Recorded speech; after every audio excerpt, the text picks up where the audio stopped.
Hello everyone, welcome to part 77 of Laravel 11 series, in which we recognize the e-commerce website with Laravel and MongoDB. So we will continue working on the shopping cart page, and in this part we are going to work on showing the subtotal as well as the grand total, and we'll also show the product discount.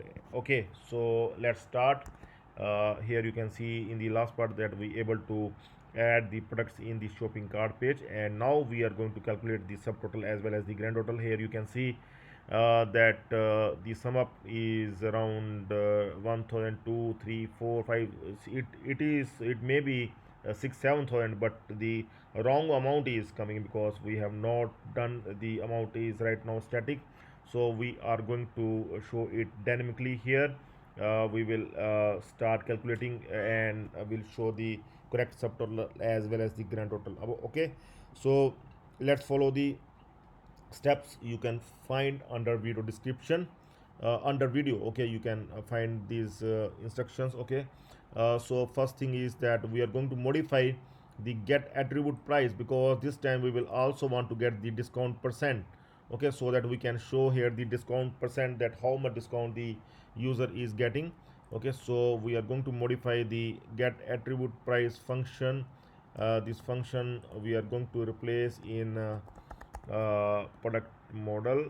Yes, in get attribute price, here you can see there is no discount percent in this old function, so we are going to replace this function with the new one that will also fetch the discount percent. Here you can see the discount percent in every case that we are finding the discount percent as well, and that we are returning as well. Okay, so in the next step we are going to call this function get attribute price function we are going to call, and uh, will will show the discount percent. Okay, so I'm going to modify this cart blade file. I'm going to open this cart blade file.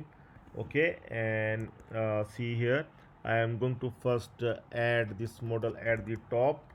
So I'm going to add this model at the top of the page, and after that I will add this after for each loop. I'm going to add this, and here I'm going to add here like this. Okay, so I'm going to add it like this. Okay, so after adding, you can see that we able to call that get attribute price function here, so that we can get everything. We will get the product price, exact product price, final price, discount, as well as the discount percent. Okay, by calling this function.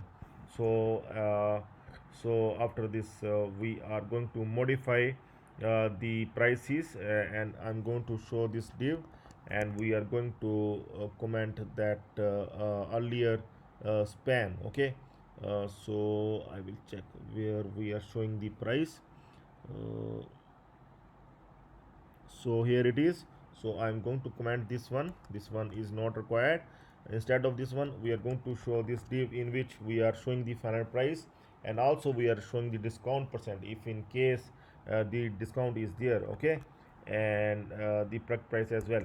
So let's update it, let's refresh it, and here you can see it's cut, the MRP is cut, and the sale price is coming here. Along with that, the percentage of the discount we are also showing. Okay, so the complete prices have been updated, and this product does not have any discount, so no percent is shown here. Okay, so now after that we will move further to our next step, and here total price initially must be 0.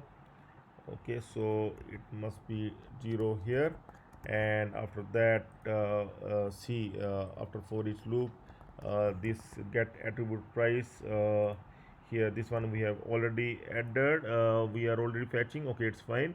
And but after this before and for each, we will add this one. uh, Here we will add this one, so that we can calculate the total price, the subtotal price. Okay, so this one is the subtotal price. Okay, that we will show here in the subtotal as well as the grand total, because there is no coupon discount right now. We have not done that coupon module, that we will do in future in the upcoming videos that we are going to work. After that we will show here the coupon discount as well, and that we will subtract from the grand total. But right now we will just give the total price in both subtotal as well as the grand total. Okay, so now we are going to check whether the prices are correct or not. I'm going to refresh it, and here you can see that the amount is now correct. 5320 is the sum of these four items. Like I have told you earlier, this is the amount must be around 5000 or 6000. Okay, so it is 5320, the amount that we have calculated after sum up of these of all these items. Okay, this is the correct amount, and the same amount we have shown in the subtotal as well as the grand total. Okay, so this is the thing that we have done in this part. Okay, so we will stay tuned for the next part, in which we will update the card items quantity via Ajax. So please stay tuned for the next part. That's all for now. Have a nice time. Goodbye.